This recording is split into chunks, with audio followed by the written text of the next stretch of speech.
Doctor Tahir al-Qadri صاحب کے نام نہاد دورہ صحیح بخاری کا علمی تعاقب، اس کا سلسلہ جاری تھا۔ درمیان میں کچھ اسفار اور بعض دیگر دعوتی مصروفیات کی بنا پر کچھ تعطل آیا۔ الحمدللہ آج سے ہم یہ سلسلہ دوبارہ شروع کر رہے ہیں۔ حدیث نمبر 71 معاویہ بن ابی سفیان رضی اللہ عنہما سے روایت ہے کہ میں نے نبی کریم صلی اللہ علیہ وسلم کو فرماتے ہوئے سنا، اس امر کو صاحب شرع حضور علیہ السلام نے ارادہ الہی، ارادہ خیر کے ساتھ تعبیر کیا۔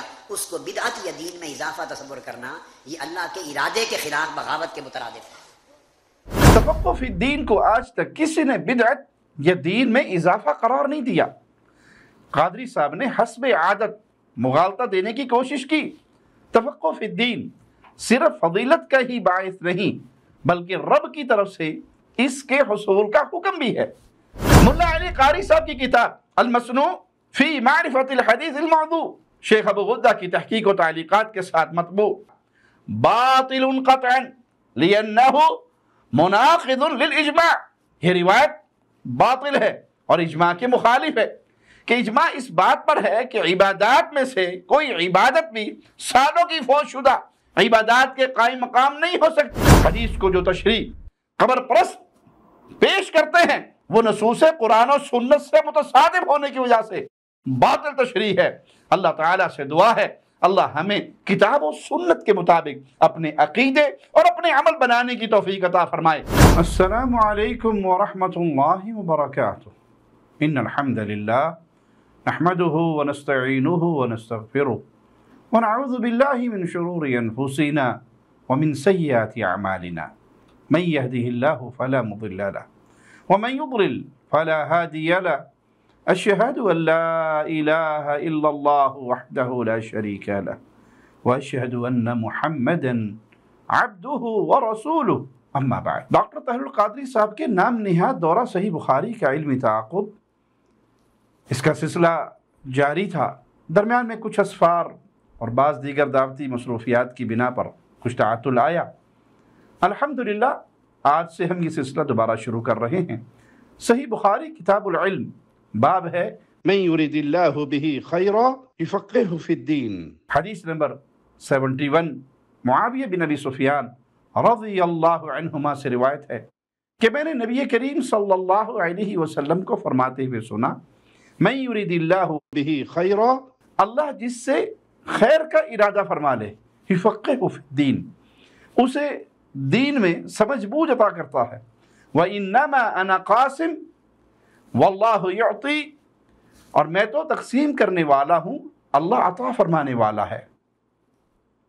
وَلَن تَزَالْ هَذِهِ الْأُمَّةُ قَائِمَةٌ عَلَىٰ أَمْرِ اللَّهِ، اور یہ امت ہمیشہ اللہ کے حکم پر قائم رہے گی۔ لَا يَضُرُّهُم مَّنْ خَالَفَهُمْ حَتَّىٰ يَأْتِيَ أَمْرُ اللَّهِ، اور یہ امت ہمیشہ اللہ کے حکم پر قائم رہے گی اور جو کوئی ان کی مخالفت کرے گا انہیں نقصان نہیں پہنچا سکے گا یہاں تک کہ اللہ کا حکم یعنی قیامت آ جائے۔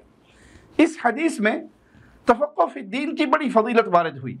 یہ اسے حاصل ہوتی ہے جس کے ساتھ اللہ خیر اور بھلائی کا ارادہ فرماتا ہے۔ اللہم اجعلنا منہم ومعاہم وفیہم، اللہ اپنی رحمت سے ہمیں اپنے ان پیارے بندوں میں شامل فرما دے۔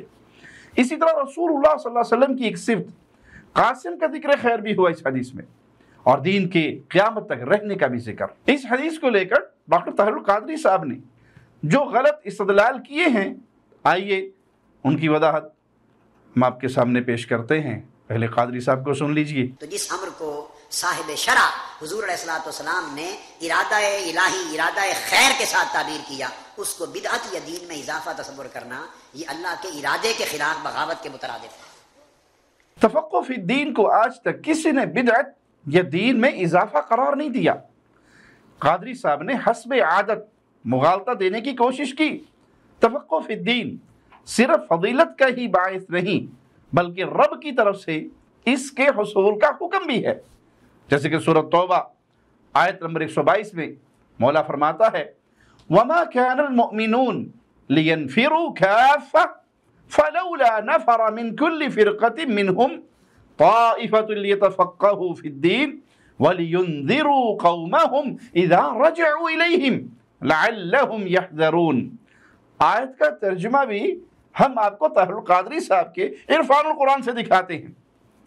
قادری صاحب ترجمہ کرتے ہوئے لکھتے ہیں، اور یہ تو ہو نہیں سکتا کہ سارے کے سارے مسلمان ایک ساتھ نکل کھڑے ہوں، تو ان میں سے ہر ایک گروہ یا قبیلے کی ایک جماعت کیوں نہ نکلے کہ وہ لوگ دین میں تفقہ یعنی خوب فہم و بصیرت حاصل کریں اور اپنی قوم کو ڈرائیں جو وہ ان کی طرف پلٹ کر آئیں، تاکہ وہ گناہوں اور نافرمانی کی زندگی سے بچیں۔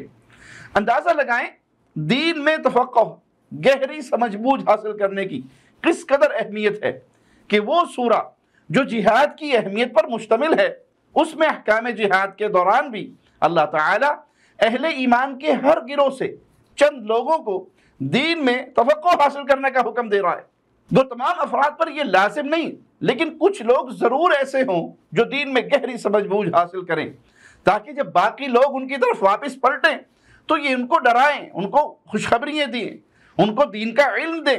تو تفقہ فی الدین کو بھلا کون عقل مند انسان بدعت یا دین میں اضافہ قرار دینے کی جسارت کر سکتا ہے؟ لیکن یہ سمجھنا بھی اب ضروری ہے کہ فقہ بذات خود قرآن و سنت ہے۔ یہ بات حدیث سے بالکل واضح ہے۔ سنن ابی داؤد حدیث نمبر 3660، سنن ترمذی حدیث نمبر 2656۔ امام ترمذی رحمہ اللہ نے اس حدیث کو حسن قرار دیا۔ اسی طرح دیگر کتب میں یہ حدیث موجود ہے۔ زید بن ثابت رضی اللہ عنہ سے روایت ہے، کہتے ہیں میں نے رسول اللہ صلی اللہ علیہ وسلم کو فرماتے ہوئے سنا، نظر اللہ امرأ سمع منا حدیثا فحفظه حتی یبلغہ۔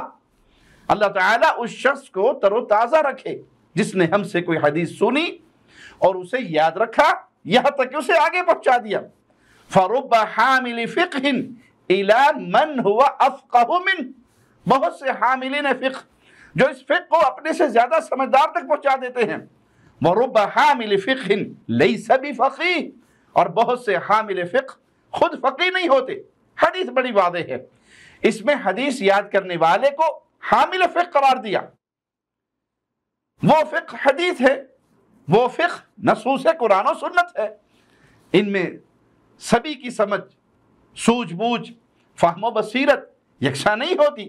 بعض یاد کر کے آگے ایسے افراد تک پہنچا دیتے ہیں جو یاد کرنے والوں سے زیادہ سمجھدار ہوتے ہیں، ان نصوص سے زیادہ فائدہ حاصل کرتے ہیں۔ یہ خود رسول اللہ صلی اللہ علیہ وسلم کے فرمان سے واضح ہے۔ کئی ایسے لوگ جو فقہا کے نام سے معروف ہیں، لیکن اصل فقہ یعنی حدیث میں ان کی کیا حالت ہوتی ہے ہم سے نہیں بلکہ ایک معروف حنفی عالم بزرگ ملا علی قاری سے سن لیجئے۔ ملا علی قاری صاحب کی کتاب المسنوع فی معرفت الحدیث الموضوع، شیخ ابو غدہ کی تحقیق و تعلیقات کے ساتھ مطبوع، اس کا صفحہ 191، روایت نمبر 358 دیکھیے۔ روایت ہے کہ جس نے رمضان کے آخری جمعے میں کسی فرض نماز کی قضا پڑھی، یہ اس بندے کی عمر کے 70 سالوں کی قضا نمازوں کی تلافی کر دے گی۔ روایت نقل کرنے کے بعد ملا علی قاری نے اس کی حیثیت بیان کرتے ہوئے لکھا، باطل قطعا لأنه مناقض للإجماع، یہ روایت باطل ہے اور اجماع کے مخالف ہے، کہ اجماع اس بات پر ہے کہ عبادات میں سے کوئی عبادت بھی سالوں کی فوت شدہ عبادات کے قائم مقام نہیں ہو سکتی۔ چونکہ یہ روایت بعض فقہا نے نقل کی تو اس پر ملا علی قاری فرماتے ہیں، ثم لا عبرت لنقل النہایہ ولا شراح الہدایہ فإنهم ليسوا من المحدثین ولا اسند الحدیث الى احد من المخرجین۔ پھر نہایہ میں اس روایت کا منقول ہونا یا دیگر شارحین ہدایہ کے اس روایت کو نقل کرنے کا کوئی اعتبار نہیں، کیونکہ وہ نہ تو خود محدثین ہے اور نہ ہی روایت کی سند کو محدثین تک پہنچاتے ہیں۔ اس پر شیخ غدہ جو ہم مشرب ہونے میں یقیناً قادری صاحب کے ہی اقرب ہیں، انہوں نے ملا علی قاری کے اس کلام پر حاشیہ نمبر 2 میں کیا لکھا ذرا سنیے۔ احسنت جزاک اللہ خیرا عن حدیث رسول اللہ صلی اللہ علیہ وسلم، بہت خوب ارشاد فرمایا، حدیث رسول کے بارے میں اس قدر صاف گوئی اور احتیاط پر اللہ آپ کو جزائے خیر عطا فرمائے۔ تو یہ حالت ہے بہت سے فقہا سمجھے جانے والوں کی اصل فقہ یعنی حدیث میں ان کی مہارت کچھ بھی نہیں۔ یہ داستان اس قدر مختصر نہیں، ایک ملا علی قاری ہی نہیں اور بھی بہت سے اہل علم نے اس حقیقت پر سے پردہ اٹھایا، پر ہم نے قادری صاحب کے جواب میں ابھی اور بھی بہت کچھ کہنا ہے، تو انشاءاللہ فی الوقت اسی پہ اکتفا کرتے ہوئے آگے بڑھتے ہیں۔ ایک اور اہم بات کی طرف توجہ دلاتے ہم قادری صاحب کی دیگر باتوں کا جواب عرض کریں گے، وہ یہ کہ فقہ سے کیا مراد ہے۔ قرآن و حدیث میں جو فقہ کے الفاظ وارد ہوئے اس سے محض بعد کی مصطلح فقہ ہی مراد نہیں، جس کا دائرہ فروع تک محدود ہے، اور اس پر بھی کئی اہل علم نے توجہ دلائی، مگر ہم علامہ غزالی کی کتاب احیاء علوم الدین اس سے غزالی کے فرمودات نقل کریں گے کہ قادری صاحب اور دیگر بریلویوں کے ہاں ان کا ایک خاص مقام ہے۔ عربی نسخہ دارالکتب العلمیہ کی مطبوع جلد 1 صفحہ 50 پر یہ باتیں موجود ہیں۔ اختصار کی خاطر ہم الیاس قادری بریلوی پارٹی والوں کے مترجم نسخے سے اس کا اردو ترجمہ پیش کر رہے ہیں۔ اس کی جلد 1 ہے، صفحہ 126، باب ہے الفاظ علوم میں تبدیلی کا بیان۔ اس میں امام غزالی فرماتے ہیں فقہ اسے دوسرے معنی کی طرف منتقل کرنے کی تحریر تو نہیں کی، لیکن اسے ساتھ خاص کر لیا جو فتاوی کی نادر جزیات کو جانے، ان کی علتوں کی باریکیوں پر مطلع ہو، ان میں بہت زیادہ کلام کرتا اور اس کے متعلق مقالے یاد کرتا ہو، جو ان میں بہت زیادہ غور و فکر کرتا اور زیادہ مشغول رہتا ہے اسے بڑا فقیہ کہا جاتا ہے۔ حالانکہ پہلے زمانے میں مطلقاً علم طریق آخرت، آفات نفس کی باریکیوں کی معرفت، مفسدات اعمال، دنیا کی حقارت کا پورا احاطہ کرنے، آخرت کی نعمتوں سے اچھی طرح واقف ہونے اور دل پر خوف غالب رکھنے کا نام فقہ تھا۔ اس کی دلیل اللہ مالک کا یہ ارشاد لِيَتَفَقَّهُوا فِي الدِّينِ وَلِيُنذِرُوا قَوْمَهُمْ إِذَا رَجِعُوا إِلَيْهِمْ، کہ دین کی سمجھ حاصل کریں اور واپس آ کر اپنی قوم کو ڈر سنائیں۔ لہذا جس فقہ سے ڈرانا اور خوف دلانا حاصل ہوتا ہے وہ یہی ہے، نہ کہ طلاق، عتاق، لعان اور اجارہ کے مسائل، کیونکہ ان سے ڈرانا اور خوف دلانا حاصل نہیں ہوتا، بلکہ ہمیشہ اسی میں لگے رہنے سے دل سخت ہوتا ہے، دل سے خوف خدا نکل جاتا ہے، جیسا کہ اب ہم ان لوگوں کا حال دیکھتے ہیں جو صرف اسی کے ہو کر رہ گئے۔ اللہ تعالیٰ ارشاد فرماتا ہے لَهُمْ قُلُوبٌ لَا يَفْقَهُونَ بِهَا، وہ دل رکھتے ہیں جس میں سمجھ نہیں۔ اس میں ایمان کے معانی نہ سمجھنا مراد ہے، فتاوی کو نہ سمجھنا مراد نہیں۔ میری زندگی کی قسم، لغت میں فقہ اور فہم دونوں ایک ہی معنی میں استعمال ہوئے، اور پہلے اور اب بھی عادتاً ان کا استعمال اسی معنی میں ہوتا ہے۔ اللہ تعالیٰ نے فرمایا لَأَنْتُمْ أَشَدُّ رَهْبَةً فِي صُدُورِهِمْ مِنَ اللَّهِ ذَلِكَ بِأَنَّهُمْ قَوْمٌ لَا يَفْقَهُونَ، بے شک ان کے دلوں میں اللہ سے زیادہ تمہارا ڈر ہے، یہ اس لیے کہ وہ نہ سمجھ لوگ ہیں۔ اس آیت میں ان کے اللہ سے کم ڈرنے اور لوگوں کے دبدبے کو زیادہ جاننے کی وجہ ان کی قلت فقہ بتایا۔ لہذا تم غور کرو، یہ فتاوی کی تفریعات یاد نہ کرنے کا نتیجہ ہے یا جو علوم ہم نے بیان کیے ان کے نہ ہونے کا؟ امام غزالی رحمہ اللہ کا کلام پیش کرنے کا مقصد بس یہی ہے کہ قرآن و حدیث میں وارد لفظ فقہ سے مراد بعد والوں کی اصطلاحی فقہ ہی نہیں، بلکہ اس سے مراد پورا اسلام، دین اور اس کے متعلق جتنے امور ہیں۔ باقی قاعدہ مسلمہ ہے لا مشاہدہ فی الاصطلاح، اصطلاح میں کوئی جھگڑا نہیں، یہ باب وسیع ہے۔ تو حدیث کے مطابق اللہ تعالیٰ جس کے ساتھ بھلائی کا ارادہ فرماتا ہے اسے دین میں سمجھ بوجھ عطا فرما دیتا ہے۔ ایمان و اعتقاد، تزکیہ نفس، فکر آخرت اور پورے دین کی سمجھ یہاں مراد ہے۔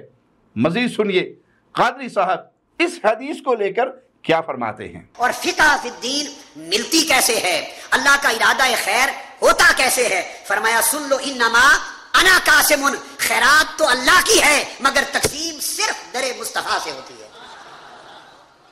انما انا قاسم، آپ سیاق و سباق حدیث کا ملائیں گے، کون سی تقسیم ہو رہی ہے؟ یفقہ فی الدین، دین کی فقہ عطا ہونا، دین کا علم اور فہم کامل عطا ہونا، دین کی معرفت تامہ عطا ہونا، دین کی معرفت میں قوت استنباط عطا ہونا، استدلال عطا ہونا، قوت انطباق عطا ہونا۔ یہ جو استدراک، انطباق، استدلال، استفہام، یہ جو استنباط، استخراج کی قوت ہے جو بندے کو دین کے اندر فقیہ بناتا ہے، یہ خیرات ہے۔ اور ملتی کیسے ہے؟ صرف ان کو ملتی ہے جو حضور کے دربار سے خیرات لیتے ہیں۔ اس بات میں کوئی شک نہیں کہ یہ دین جو آج قرآن و حدیث کی صورت میں محفوظ ہم تک پہنچا قرآن و سنت کے دلائل کے مطابق اللہ سبحانہ و تعالیٰ کی ہم پر عظیم نعمت ہے۔ اس میں خود اللہ مالک نے اپنے اور اپنے بندوں کے درمیان محمد الرسول اللہ صلی اللہ علیہ وسلم کو واسطہ بنایا۔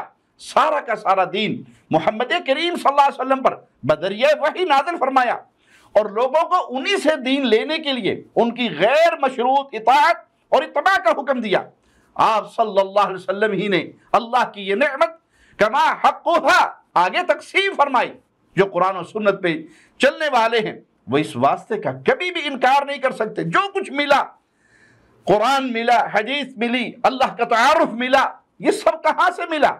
اللہ نے اپنے بندے محمد کریم صلی اللہ علیہ وسلم پر وحی نازل فرمائی، اور پیارے نبی صلی اللہ علیہ وسلم نے اپنے صحابہ کے سامنے وہ علم کے موتی بکھیرے، اور تب سے لے کر آج تک وہ محفوظ ہاتھوں میں امت کے درمیان موجود ہے۔ جو شخص کتاب و سنت پر عمل کرتا ہے وہ کبھی بھی یہ دعویٰ نہیں کرے گا، اور یہ دعویٰ کرنے والا مسلمان رہ ہی نہیں سکتا کہ محمد صلی اللہ علیہ وسلم کے واسطے کا ہمیں بھروسہ نہیں ہے یا اس کا انکار کریں۔ جو قرآن و سنت کو سمجھنے پر محنت کرے گا، اللہ کے فضل و کرم سے اسے دین کا فہم اور معرفت حاصل ہوگی۔ لیکن یہاں قادری صاحب اس حدیث کو لے کر جو اپنا باطل عقیدہ ثابت کرنا چاہتے ہیں، پہلے وہ ذرا قادری صاحب کی زبانی سن لیجئے۔ انما انا قاسم، انما کلمہ حصر ہے۔ فرمایا آقا علیہ السلام نے ارادہ تو اللہ کا تھا، مگر اللہ کے ارادے سے خیر بتا دوں ملتی کہاں سے ہے؟ انما انا قاسم، اس خیرات کا تقسیم کرنے والا صرف میں ہوں۔ سو جو لوگ در مصطفیٰ سے سائل بن کر جتنا زیادہ متمسک ہوتے ہیں، مضبوطی کا تعلق رکھتے ہیں، انہی کو اللہ کے ارادہ خیر کی خیرات ملتی ہے۔ یہ بات جو قاضی صاحب نے کی کہ جو لوگ در مصطفیٰ سے سائل بن کر جتنا زیادہ متمسک ہوتے ہیں، یہ بات بالکل غلط ہے، اور خود اللہ تعالیٰ اور رسول اللہ صلی اللہ علیہ وسلم کی تعلیمات کے برعکس ہے۔ دعا ایک عبادت ہے، اور عبادت صرف اور صرف ایک اللہ کا حق ہے، اور دعا ہو العبادہ، دعا تو عبادت ہے۔ قرآن مجید میں اللہ نے صرف حکم جو دیا ہے وہ یہی کہ ایک اللہ سے مانگو، اس کو پکارو۔ مالک کا فرمان سنیے، سورۃ غافر آیت نمبر 60 میں مولا فرماتا ہے وَقَالَ رَبُّكُمْ، کہا تمہارے رب نے ادعونی استجب لکم۔ قادری صاحب کا ترجمہ دیکھ لیں، اور تمہارے رب نے فرمایا تم لوگ مجھ سے دعا کیا کرو، میں ضرور قبول کروں گا۔ اس طرح کی بہت سی آیات ہیں، اور خاص علم کے بارے میں بھی یہی تعلیم دی۔ سورۃ طٰہٰ وَقُلْ رَبِّ زِدْنِی عِلْمًا، قادری صاحب کا ترجمہ دیکھیں، اور آپ رب کے حضور یہ عرض کیا کریں کہ اے میرے رب مجھے علم اور بڑھا دے۔ رسول اللہ صلی اللہ علیہ وسلم نے بھی امت کو اللہ سے علم نافع طلب کرنے کا حکم دیتے یہی تعلیم دی۔ سنن ابن ماجہ حدیث نمبر 3843، جابر بن عبداللہ سے روایت کہ رسول اللہ صلی اللہ علیہ وسلم نے فرمایا صلی اللہ علما نافعا وتعوذوا باللہ من علم لا ينفع، اللہ تعالیٰ سے نفع دینے والے علم کا سوال کرو، طلب کرو، اور فائدہ نہ دینے والے علم سے اللہ کی پناہ مانگو۔ جی ہاں، یہ بات اپنی جگہ بالکل صحیح ہے کہ رسول اللہ صلی اللہ علیہ وسلم کی حیات طیبہ میں اسباب کے تحت صحابہ کرام رضوان اللہ علیہم اجمعین آپ صلی اللہ علیہ وسلم کی بابرکت خدمت عالیہ میں آ کر علم طلب فرمایا کرتے تھے، اور ایسی بہت سی احادیث ہیں۔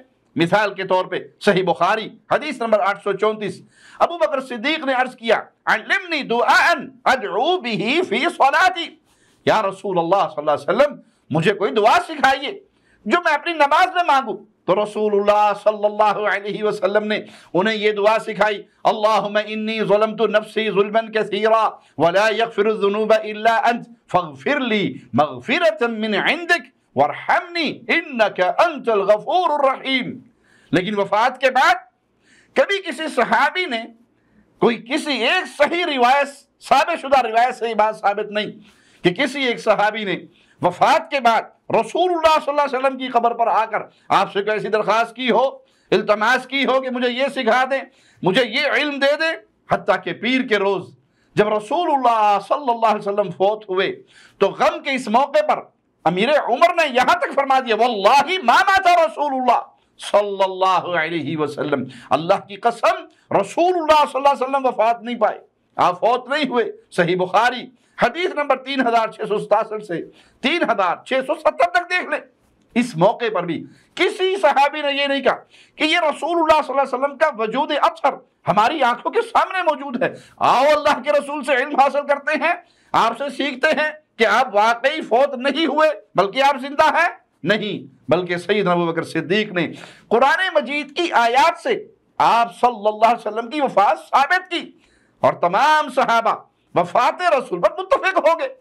سنن ابی داؤد حدیث نمبر 3141، سنن ابن ماجہ حدیث نمبر 1464 دیکھ لے، ام المؤمنین صدیقہ کائنات عائشہ صدیقہ سلام اللہ علیہا رضی اللہ تعالی عنہ سے روایت ہے کہ وفات کے بعد غسل نبی کے بارے میں صحابہ کرام نے فرمایا واللہ ما ندری انجرد رسول اللہ صلی اللہ علیہ وسلم من ثيابه كما نجرد موتانا ام نغسله وعليه ثيابه، اللہ کی قسم ہمیں علم نہیں، ہم نہیں جانتے کہ نبی کریم صلی اللہ علیہ وسلم کو کس طرح غسل دے، آیا ایسے جیسے ہم اپنے عام مردوں کو غسل دیتے ہیں کہ ان کا سطر ڈھانپ کر باقی کپڑے جسم سے اتار دیے جاتے ہیں غسل دیتے وقت، یا پھر اس طرح غسل دے کہ رسول اللہ صلی اللہ علیہ وسلم کے بابرکت کپڑے آپ کے جسم اطہر پر باقی رہیں اور ہم انہیں غسل دے دیں۔ جب ان کے درمیان اختلاف ہوا تو اللہ تعالیٰ نے صحابہ کرام پر نیند طاری فرما دی، سبھی کی ٹھوڑیاں ان کے سینوں پر جا لگی۔ پھر گھر کی ایک جانب سے کسی بات کرنے والے نے بات کی، کوئی نہیں جانتا تھا کہ کس نے کہا کہ رسول اللہ صلی اللہ علیہ وسلم کو ان کے لباس ہی میں غسل دو، اور پھر اسی طرح غسل دیا گیا۔ اس موقع پر بھی کسی صحابی نے یہ نہیں فرمایا کہ قاسم الخیرات نبی کریم صلی اللہ علیہ وسلم آپ کا وجود اثر ہماری آنکھوں کے سامنے ہے، آپ سے سائل بن کر سوال کرتے ہیں اور آپ سے پوچھتے ہیں کہ آپ کو غسل کیسے دیا جائے، الغرض آپ کی نماز جنازہ، آپ کی تدفین، قبر مبارک کس جگہ پر ہو، ان میں سے کسی بھی معاملے میں آپ صلی اللہ علیہ وسلم سے آپ کی وفات کے بعد علم حاصل کرنے کا کوئی تصور صحابہ کرام کے ذہن میں نہیں تھا۔ خلافت جیسے اہم معاملے میں بھی آپ کی وفات کے بعد آپ صلی اللہ علیہ وسلم سے سوال نہیں کیا گیا۔ فتح القادری کا آپ صلی اللہ علیہ وسلم کی وفات کے بعد آپ صلی اللہ علیہ وسلم کے سائل بننے کی تعلیم دینا یقیناً باطل ہے۔ اگر اب بھی قادری کی سمجھ میں نہ آئے تو ہم کہیں گے حیات و ممات کا یہ فرق خود قادری کے نام سے چھپی ہوئی کتاب سے بھی ثابت ہوتا ہے۔ قادری صاحب اقرا کتابک کفا بنفسک اليوم علیک حسیبا، اپنی کتاب پڑھ لو، آج تو خود اپنے آپ پر بطور محاسب کافی۔ تو یہ دیکھیں کتاب کا نام ہے الحکم الشرعی، صفحہ 315 پر سورۃ النساء کی آیت 59 نقل کی اور لکھا یا ایھا الذین آمنوا اطیعوا اللہ واطیعوا الرسول واولی الامر منکم فإن تنازعتم فی شیء فردوہ الی اللہ والرسول۔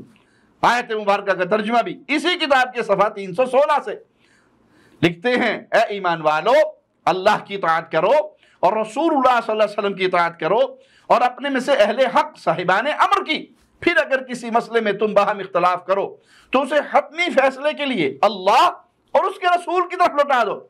اس آیت کی تشریح کرتے ہوئے قادری صاحب نے لکھا اس آیت میں حکم دیا جا رہا ہے کہ کسی بھی معاملے میں حتمی فیصلے کے لیے صرف قرآن کی طرف رجوع نہ کرو بلکہ قرآن کے ساتھ اللہ کے رسول صلی اللہ علیہ وسلم کی طرف بھی رجوع کرو۔ یہاں اس آیت کریمہ میں 3 اطاعتوں کا ذکر ہے، اطاعت الہی، اطاعت رسول، اطاعت اولی الامر۔ اگلے سطور میں جو کچھ لکھا وہ بڑی توجہ سے سنیں، یہ سطریں ان کے باطل عقیدے کی پوری عمارت کو ڈھا دیں گی۔ سنیے کیا لکھتے ہیں، معاملے کو اللہ کی طرف لوٹانے سے مراد قرآن مجید کی طرف لوٹانا ہے، اور رسول اللہ صلی اللہ علیہ وسلم کی طرف لوٹانے سے مراد آپ صلی اللہ علیہ وسلم کی حیات طیبہ میں براہ راست آپ کی طرف اور بعد از وصال آپ صلی اللہ علیہ وسلم کی سنت کی طرف رجوع کرنا ہے۔ صرف قادری ہی نہیں بلکہ دیگر قبر پرست لوگ بھی جو رسول اللہ صلی اللہ علیہ وسلم سے دعائیں مانگتے ہیں انہیں بلا دلیل و برہان مشکل کشا، حاجت روا، دعائیں سننے والا، قبول کر لینے والا مانتے ہیں۔ ان کے بڑے بڑے القاب کے حامل لوگوں نے بھی اس آیت کی تفسیر میں یہی کچھ کہا۔ بعض نے صریح الفاظ میں حیات و وفات کا فرق بیان کیا اور بعض نے ایسی بات کہی کہ نتیجہ یہی نکلتا ہے۔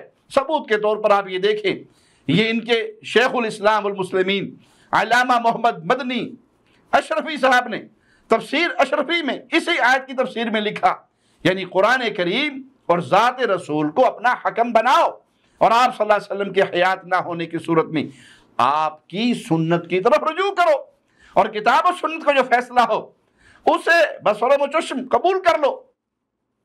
ان کے ضیاء الامت پیر آپ بھیرا کرم شاہ اظہری صاحب نے اسی آیت کی تفسیر میں لکھا، اگر تمہارے درمیان تنازع رونما ہو جائے تو اسے لوٹا دو اللہ اور اس کے رسول کی طرف، یعنی اس کا حکم قرآن و سنت کی روشنی میں جائزہ لو، اگر اس کے مطابق ہے تو اس پہ عمل کرو، ورنہ تم پر اس کی اطاعت فرض نہیں۔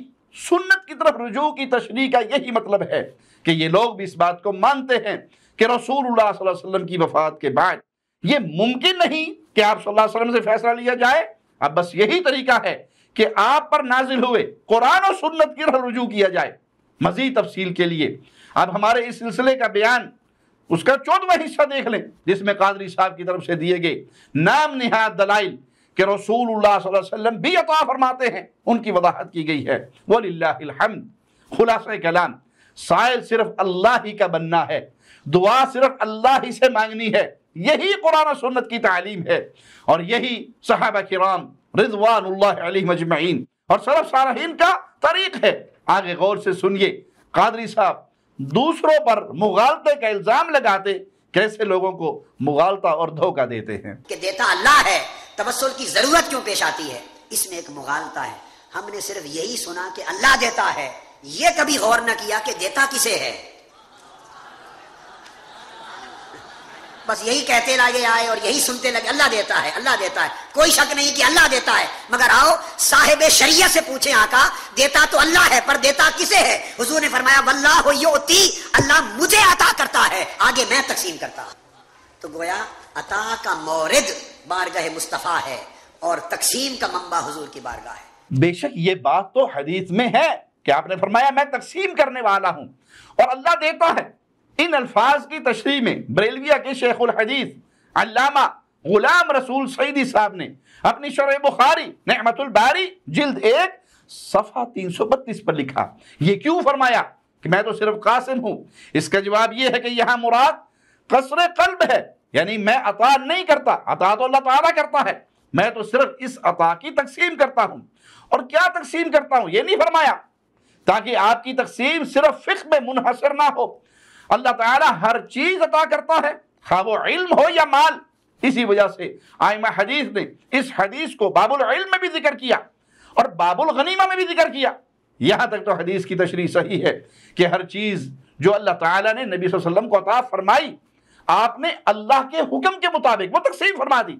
لیکن اس کے ساتھ ہی سعیدی صاحب نے قبر پرستوں کا ایجاد کردہ یہ عقیدہ بھی لکھا، بلکہ حق یہ ہے کہ ابتدائے آفرینش عالم یعنی عالم کی ابتدا و آغاز سے ہی جس کو جو ملا وہ آپ کی تقسیم سے ملا اور آپ کی تقسیم سے ملے گا۔ یہ عقیدہ حق نہیں بلکہ من گھڑت خود ساختہ عقیدہ ہے جو کئی ایک نصوص قرآنیہ قطعیہ کے خلاف ہے اور یقیناً باطل ہے۔ طاہر القادری نے جو تکرار کے ساتھ کہانی بنائی اس سے وہ یہی ثابت کرنے کے در پہ ہیں کہ جس کو بھی اللہ عطا کرتا ہے محمد صلی اللہ علیہ وسلم کے ذریعے عطا کرتا ہے، پہلے انہیں عطا ہوتی ہے پھر وہ تقسیم فرماتے ہیں، جبکہ اس حدیث میں ایسی کوئی بات نہیں، بلکہ کسی بھی آیت یا کسی بھی صحیح حدیث میں ایسی کوئی بات نہیں۔ آئیے نصوص قرآنیہ قطعیہ سے ان کے اس باطل عقیدے کا ابطال ملاحظہ فرمائیں۔ آدم علیہ السلام سے لے کر عیسیٰ علیہ السلام تک تمام انبیاء علیہم السلام اور ان پر ایمان لانے والے ان کی امتوں کو ایمان ملا، جبکہ نبی کریم صلی اللہ علیہ وسلم سے خطاب فرماتے ہوئے مالک نے سورۃ الشورى آیت نمبر 52 میں کیا فرمایا؟ وَكَذَلِكَ أَوْحَيْنَا إِلَيْكَ رُوحًا مِّنْ أَمْرِنَا مَا كُنْتَ تَدْرِي مَا الْكِتَابُ وَلَا الْإِيمَانُ وَلَكِنْ جَعَلْنَاهُ نُورًا نَهْدِي بِهِ مَن نَّشَاءُ مِنْ عِبَادِنَا وَإِنَّكَ لَتَهْدِي إِلَى صِرَاطٍ مُسْتَقِيمٍ۔ آیت کا ترجمہ قبر پرستوں کے ایک مولوی جسے یہ غزالی زماں رازی دوراں امام اہل سنت علامہ کہتے ہیں احمد سعید قاسمی ملتانی صاحب لکھتے ہیں، اور اسی طرح ہم نے آپ کی طرف وحی فرمائی روح کی اپنے حکم سے۔ وحی سے پہلے نہ آپ یہ جانتے تھے کہ کتاب کیا ہے اور نہ یہ کہ ایمان کی تفصیل کیا ہے، لیکن ہم نے اس کتاب کو نور بنا دیا جس سے ہم ہدایت فرماتے ہیں اپنے بندوں میں سے جسے چاہیں، اور اے حبیب بے شک آپ ضرور سیدھی راہ کی طرف ہدایت فرماتے ہیں۔ قرآن مجید کی آیت کے مطابق رسول اللہ صلی اللہ علیہ وسلم کو وحی سے پہلے نہ کتاب کا علم تھا اور نہ ہی ایمان کا۔ یہ دونوں امور وحی کے بعد ہی آپ صلی اللہ علیہ وسلم کو کامل و اکمل طور پر معلوم ہوئی، اور معلوم و معروف بات ہے، احادیث صحیحہ سے ثابت بھی، کہ آپ پر پہلی وحی آپ کی عمر مبارک کے 40ویں سال میں نازل ہوئی۔ تو جب یہ معاملہ ہے تو پھر بتائیے سیدنا آدم علیہ السلام سے لے کر عیسیٰ علیہ السلام تک جمیع انبیاء اور رسل اور ان کی امتوں کو ایمان و کتاب آپ کیسے تقسیم فرما سکتے ہیں؟ یہ تو بریلوی اور قادری صاحب بھی مانتے ہیں کہ اللہ دیتا ہے تو رسول اللہ صلی اللہ علیہ وسلم تقسیم فرماتے ہیں، لیکن جب قرآن مجید میں اللہ تعالیٰ نے خود فرما دیا کہ وحی سے پہلے نبی اکرم صلی اللہ علیہ وسلم کتاب و ایمان کو جانتے ہی نہیں تھے، اللہ تعالیٰ نے آپ کو عطا ہی نہیں فرمایا تھا، تو آپ کا ان نعمتوں کو تقسیم فرمانا آپ صلی اللہ علیہ وسلم کے لیے ممکن ہی نہیں تھا۔ دوسری مثال بھی آئیے قرآن مجید سے دیتے ہیں اور خوب سمجھیں، کیونکہ یہ عقیدے کا مسئلہ ہے، عقیدے پر نجات موقوف ہے۔ عقیدہ صحیح ہوا تو آخرت میں کامیابی ملے گی، اور اگر عقیدہ قرآن و سنت کے خلاف ہوا تو دنیا بھر کی نیکییں وہ مٹی کے ریت کے ذرات بنا کے اڑا دی جائیں گی۔ نجات ممکن نہیں مشرک کے لیے، بد عقیدہ کے لیے، لہذا اگر عقیدے کو نہ سمجھا تو سراسر خسارے کا سودا، تباہی کا سودا کیا ہے۔ آئیے قرآن حکیم میں سورۃ القصص آیت نمبر 44 میں مالک نے اپنے حبیب سے خطاب کرتے ہوئے فرمایا وَمَا كُنْتَ بِجَانِبِ الْغَرْبِيِّ إِذْ قَضَيْنَا إِلَى مُوسَى الْأَمْرَ وَمَا كُنْتَ مِنَ الشَّاهِدِينَ۔ ان کے تکفیری امام احمد رضا کا ترجمہ دیکھ لیں، لکھتا ہے اور تم طور کی جانب مغرب میں نہ تھے جبکہ ہم نے موسیٰ کو رسالت کا حکم بھیجا اور اس وقت تم حاضر نہ تھے۔ الیاس قادری کی پارٹی کی تفسیر صراط الجنان جلد 7 صفحہ 299 میں اس آیت کی تفسیر میں لکھا ہے۔ اس آیت اور اس کے بعد والی آیت کا خلاصہ یہ ہے کہ اے انبیاء کے سردار صلی اللہ علیہ وسلم، جب ہم نے موسیٰ علیہ السلام کی طرف رسالت کا پیغام بھیجا، ان سے کلام فرمایا اور انہیں اپنی بارگاہ میں قرب عنایت کیا تھا، اس وقت آپ وہاں حاضر نہ تھے۔ موسیٰ علیہ السلام کو رسالت ملنا، اللہ کا ان سے کلام فرمانا، قرب عطا فرمانا، کیا یہ سبھی نعمتیں نہیں ہیں؟ قرآن مجید بتاتا ہے کہ جب یہ سب ہوا تو امام الانبیاء وہاں موجود نہ تھے۔ جب موجود ہی نہیں تھے تو پھر آپ موسیٰ علیہ السلام پر یہ نعمتیں تقسیم کیسے فرماتے تھے؟ اس سے یہ بھی ثابت ہوا کہ قبر پرستوں کا عقیدہ من گھڑت، خود ساختہ اور قرآن حکیم کی بہت سی آیات کے مخالف ہے، لہذا یہ عقیدہ باطل ہے۔ تیسری مثال پہ غور فرمائیں، سورۃ قصص آیت نمبر 45 میں مالک فرماتا ہے وَمَا كُنْتَ ثَاوِيًا فِي أَهْلِ مَدْيَنَ تَتْلُو عَلَيْهِمْ آيَاتِنَا وَلَكِنَّا كُنَّا مُرْسِلِينَ۔ احمد رضا کا ترجمہ دیکھ لیں، اور نہ تم اہل مدین میں مقیم تھے، تَتْلُو عَلَيْهِمْ آيَاتِنَا، کہ تم ان پہ پڑھتے ہماری آیات کو، ہاں ہم رسول بنانے والے ہیں۔ اس کی تفسیر میں الیاس قادری پارٹی کی تفسیر صراط الجنان جلد 7 صفحہ 90 پر لکھا ہے، اور اے حبیب صلی اللہ علیہ وسلم، نہ ہی آپ مدین والوں میں ان کے سامنے ہماری آیتیں پڑھتے ہوئے مقیم تھے، تو ہم نے آپ کو رسول بنا کر بھیجا، آپ کو علم دیا اور پہلوں کے حالات پر مطلع کیا تاکہ آپ لوگوں کے سامنے ان واقعات کو بیان فرمائیں، اور اللہ تعالیٰ آپ کو ان کی خبر نہ دیتا تو آپ از خود ان واقعات کے بارے میں نہ جان سکتے اور نہ ہی لوگوں کو بتا سکتے۔ یہ قرآن مجید کی آیات ہیں، ہم نے قبر پرستوں کے ہاں جو ان کے معتبر تراجم ہیں، تفاسیر ہیں، آپ حضرات کے سامنے رکھی، چونکہ یہ عوام کو دعوت حق، دعوت قرآن و حدیث سے روکنے کے لیے ہم پر جھوٹا الزام لگاتے ہیں غلط ترجمہ تفسیر کا۔ خود انہی کے تراجم و تفاسیر سے بھی آیات کا مفہوم واضح ہوتا ہے کہ اللہ نے خود اپنے نبی، اپنے حبیب امام الانبیاء محمد مصطفیٰ صلی اللہ علیہ وسلم سے خطاب فرماتے یہ ارشاد فرمایا کہ آپ مدین والوں کے ہاں موجود نہ تھے کہ ان پر ہماری آیات تلاوت فرما کر انہیں توحید و ایمان کی تعلیم دیتے، لیکن ہم رسول بھیجنے والے ہیں، اور اللہ تعالیٰ نے مدین والوں کی طرف سیدنا شعیب علیہ السلام کو رسول بنا کر بھیجا۔